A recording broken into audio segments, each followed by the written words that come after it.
Hello, today we are going to talk about other measures of disease occurrence. The other measures of interest in veterinary epidemiology could be divided between mortality and morbidity, which basically in terms of mathematics they are the same with incidence and prevalence, but it depends just what it's our interest. It's measuring the deaths or it's measuring the cases of disease. So hence the mortality, which deals with all fatal cases, and the morbidity, which deal with all sick cases. Other specific measures are like vital statistics, which measures the proportion of newborns or the production levels, or other indicators or categories which could stratify the disease or the deaths by specific groups, let's say by age, by gender, by husbandry level, or even by geographical areas. We start with cumulative mortality, which is basically the cumulative incidence in terms of calculation, and it can be calculated as a number of individuals that died during a particular time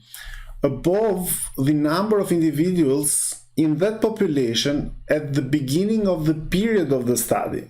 And to illustrate a bit more, we would go and follow through a flock of 10 sheep through 12 months, and we'll measure the mortality caused by contagious agalactia and also other factors as well. So if we follow through the animals, we would see that the number of deaths due to the disease are 3 deaths for the period of 12 months. Therefore, the cumulative mortality in this case is 3 animals out of 10, which makes 0.3, or let's say the cumulative mortality for this population was 30%. The mortality rate, it's another measure which is more likely like incidence rate rather than the cumulative incidence, so it has a time component as well.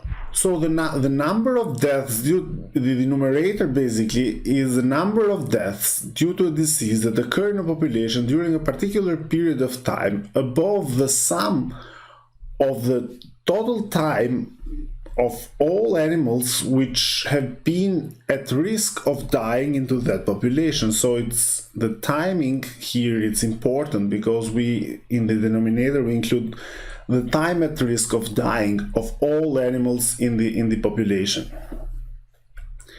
In our example, we have two methods like we used also for incidence rate, and there is the exact method and the approximate method. In the exact method, we measure all different small bits of time for each animal, and based on the exact method, we would have 80 animal months, which is the total contribution of time at risk of dying, in this case, for this 10 sheep for 12 months. And the mortality rate would be 3 above 80, which is the 80 time at risk, which would yield 0.037 animal months. On the other hand, we have the approximate method, which doesn't account on specific measurement for each animal, but it's averaging kind of a concept. So in order to calculate the approximate method, we have to estimate the average number at risk over the period by adding the number at risk in the beginning and at the end of the period, and then divide this by 2, which means the average population. And if we look at the example, we would say that we start the study with 9 animals because one of the animals was brought into the flock later on, so it was bought, and therefore we have 9 in the beginning and 4 at the end. So we would have 9 plus 4 divided by 2, which would give an average 6.5. And then we would have the approximate method calculation for mortality rate would be 3 animals on top of 6.5 population times 12 multiplied by 12, which would yield 0.038 per animal month, which is pretty near to what the exact method calculated.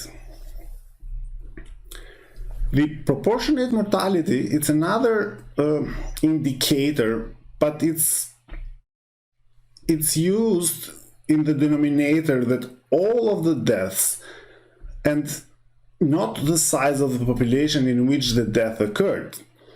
So that's total deaths would be the denominator, while in the numerator, so on top of this, would be the death specific to a certain cause. So each of the death causes would count in the numerator, but in the denominator would be all total deaths. And if we sum up all the percentages for each of the specific death causes, we would end up having 100%. If we take the example, we would see that we have in total 5 deaths over 12 months for the 10 sheep population.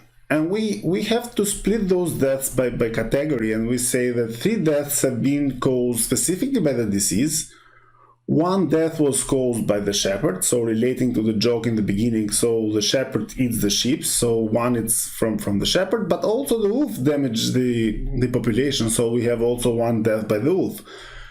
And therefore, the proportionate mortality for this population would be 3/5, which is 3 from the disease and 5 is the total death count. We would have 60% mortality due to disease, and then we would have 20% mortality for each of the shepherd and the wildlife. That's how we calculate it. And if we sum up 60% from the disease, 20% by the farmer, and 20% by the wolf, we would have 100%. So that's how we calculate proportionate mortality.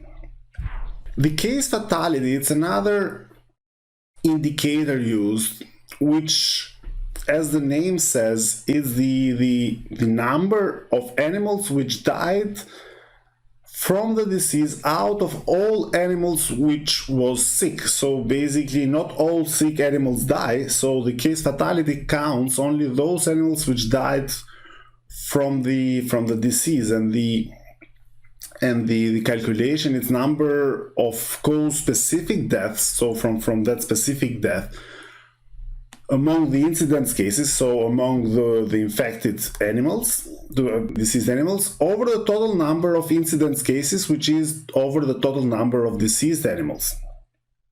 And it's a measure of severity of illness, and it's used to estimate how grave is the situation with the disease. Taking the example, we would say that in total number of diseased animals have been 4 during the study period, because we have animal G which did not die from the disease. It was sick during the study period, but it didn't die. We count 4 sick cases, but we have 3 deaths, and therefore the case fatality in this scenario is that 3/4 would make 75% of case fatality. Or if we simplify this fraction by the numerator, we would have 1 death per 1.3 new cases. Morbidity measures are same like the mortality measures, so the calculations are done exactly the same. But in this case, the focus is mainly on deceased animals rather than dead animals. But what's important here is that mainly the incidence and prevalence concept are used toward deceased animals rather than with dead animals. Therefore, we had many measures named by mortality during this lecture, but there is no error even if you say incidence of mortality or incidence of disease, so that's fine. But in terms of outbreak investigation, when the morbidity measures are done for a very short, are calculated for a very short period of time, especially during an epidemic or, like we said, during an outbreak investigation, the term of the risk, which is, let's say, the cumulative incidence of a disease, of diseased cases, is called attack rate. And then attack rate could be different attack rates. It could be an overall attack rate, so for all the population, but it could be also secondary attack rate, which is the cumulative incidence among contacts. So we have the primary cases which infected other cases, and the cumulative incidence in this group of contacts which develop the disease after being in contact with the primary cases is called secondary attack rate. And the secondary attack rate is calculated as number of cases among contacts of primary cases over the total number of contacts. Another measure especially useful for outbreak investigations is called the food-specific attack rate. Which leads when we do investigation of poisoning or other alimentary diseases in animals. It's calculated as number of animals who ate a specific food and became ill, and therefore we divide that by the total number of animals which ate that specific food, and then we find food-specific attack rates. So we stratify by different food sources the population. In order to illustrate the overall and secondary attack rates, we take an example of infectious bovine rhinotracheitis, IBR, which is an infectious disease of cattle and can be spread through direct contact and through fomites, so mechanical vectors, and also in aerosol mode, but the animals should be within 5 meters to each other to infect each other, so we can consider basically as a direct contact, so there will be animals which are in very close range of 5 meters to get infected from this disease. And let's suppose we have a naive population in a village and we have an outbreak of IBR. And the village has in total 1,000 cattle. And in the village initially there have been 18 cases in different farms. So we have 18 cases in 18 different farms. And the subpopulation of these 18 affected farms, it's 86 cattle. And if we follow during our outbreak investigation, we would have that after one incubation period, we would find out that we have 17 animals infected in those 18 farms where we had the initial 18 first cases. And those are considered, the initial first cases, the 18 first cases, are considered primary cases. However, in terms of epidemiology, primary cases is the source cases, but usually in animal science, when we do outbreak investigation, it's very hard to follow back or to trace backward to find the real primary case or the zero case. So we usually find the index cases, and those 18 animals are index cases, but for the purposes of this example, we call them primary cases because those infected other animals, so those are primary in respect to the secondary infections.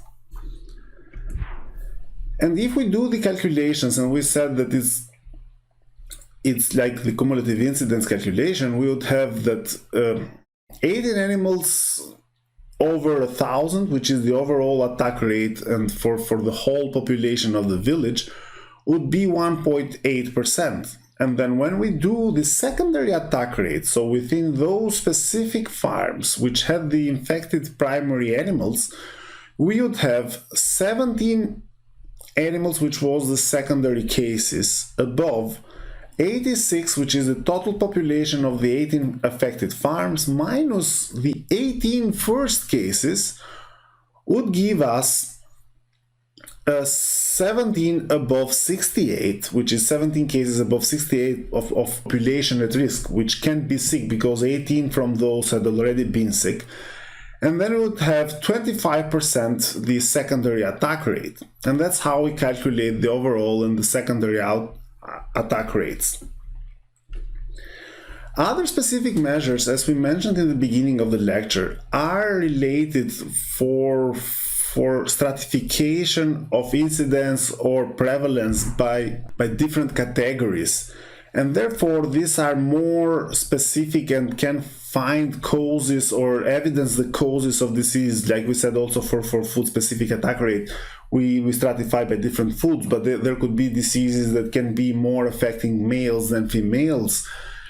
and so on, by different management system, let's say for avian influenza in a closed pen or open range and so on. So there are different stratifications by different categories, which would gives us hints to follow through, which can be a factor for the disease occurring. And in terms of calculation, they could be calculated in a similar way like the crude measures, but the numerator and denominator apply only to one or more categories of the population that we have selected to divide the population.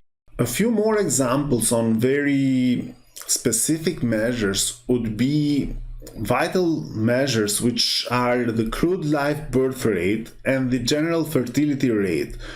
These are production-related measures, are not directly linked to the disease or to the mortality, but are still useful as measures. And for example, the crude live birth rate, it's a measure which is used to estimate the increasing of the population, and it's calculated as number of live births above the average population. While on the other hand, the general fertility rate is used as an index for the herd's reproductive performance, and it's the number of live births above average number of females of reproductive age. Again, the inverse, for example, of this would be that when we count mortality in the live births or stillbirths, let's say, for example, we study a Schmallenberg virus, we would count only the cases which died of the disease at the neonatal age or just born. So that's